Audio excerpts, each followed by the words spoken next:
We live in a world where Apple ads look like old Polaroids and social media filters sell you grainy memories of film cameras no one ever owned.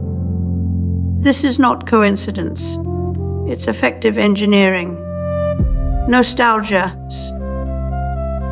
Once a deeply personal feeling about the past has been reduced to aesthetic components, rounded corners, warm lighting, distressed textures.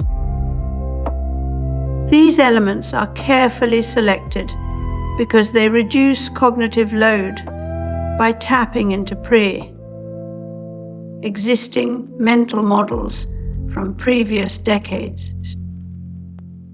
Your phone doesn't just mimic an 80s Walkman. It asks you to trust it as if it were one.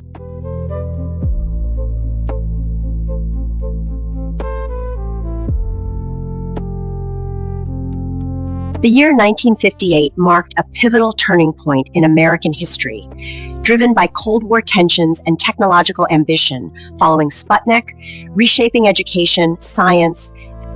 Roland Barthes introduced us to the punctum, that detail in an image or object which stabs into memory, creating a personal and emotional rupture from what should be a neutral recollection. In his theory,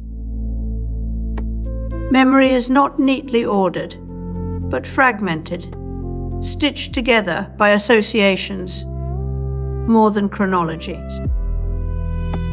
When we look at an old photograph, it's never just the face we remember. It's the light behind their hair, the texture of the fabric in the background, or the way they smiled before that one sad event.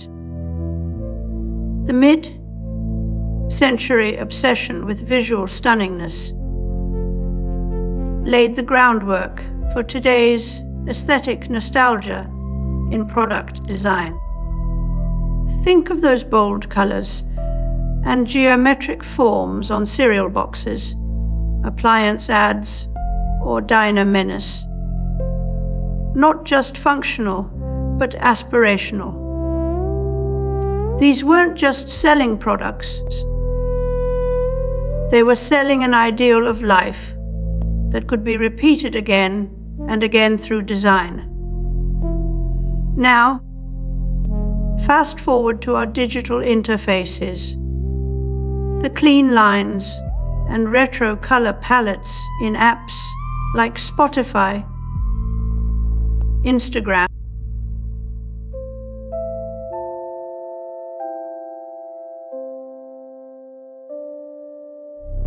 Neil Postman warned in Technopoly that technology doesn't just change what we use, it changes how we think.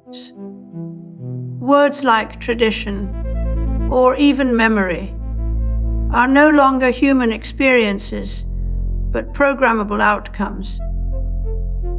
Today, nostalgia is a user interface element,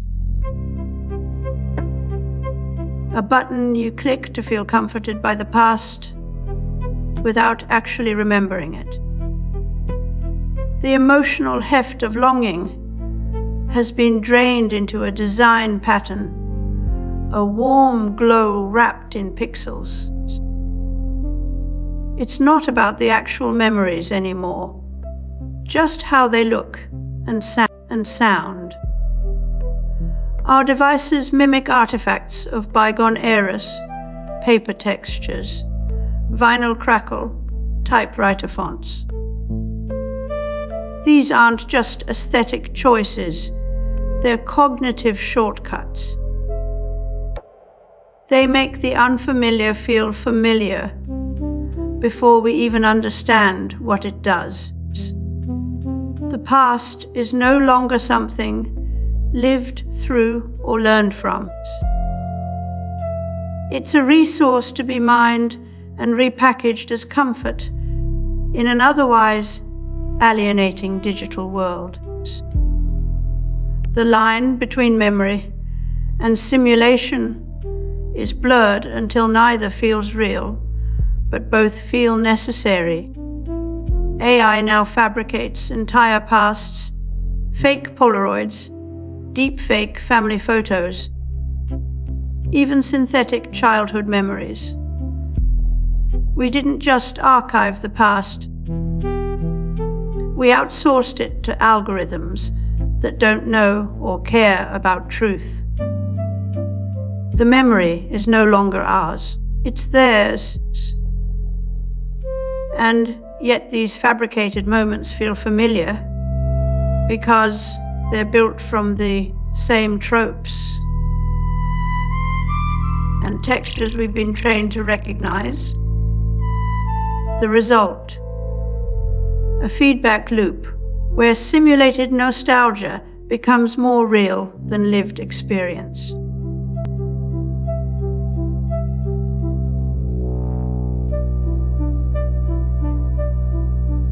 We have a new human being, and that's Chris Potter of Memetics Corporation, a new synthesizer, the Yamaha DX100, and a new computer, the Commodore Amiga. The illusion of continuity is not about remembering. It's about reprogramming our sense of time to accept synthetic familiarity as natural.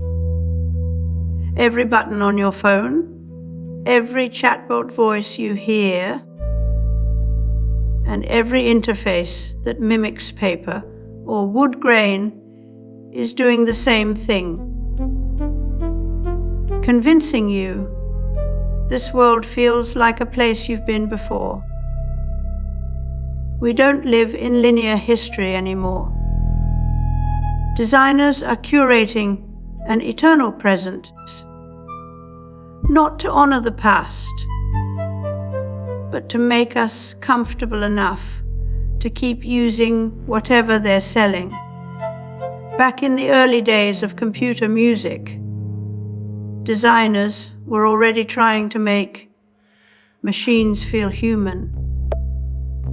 They used analog, style waveforms and jazz, inflected algorithms, not because they loved nostalgia, but because it made interaction less jarring. Today, AI tools like DALL-E or Midjourney don't just copy old styles, they emulate the minds of Picasso or Van Gogh in real time to convince you that the output is authentic. But when art becomes a performance of authenticity, where does the artist end and the algorithm begin?